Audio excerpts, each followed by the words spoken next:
Mirjon aka, hozirda offline do'konim bor. Marketplace'ga o'tishni reja qilyapman. Bu sohada yangiman. Qaysi birini tavsiya qilasiz? Uzun Market, Yandex, Wildberries.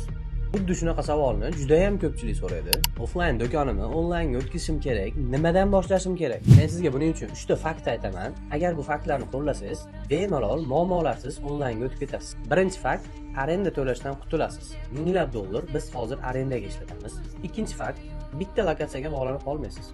Agar marketplace'da savdo qiladigan bo'lsangiz, butun respublikaga xuddi qo'shningizga sotgandek sotasiz.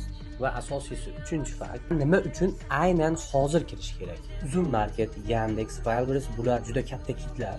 Ular hozir O'zbekiston bozorida o'zini ulushini talashyapti. Marketingga millionlab pul sarflashyapti. Sizda shu mijoz oqimidan foydalanib, hozir zo'r start qilish imkoniyati bor.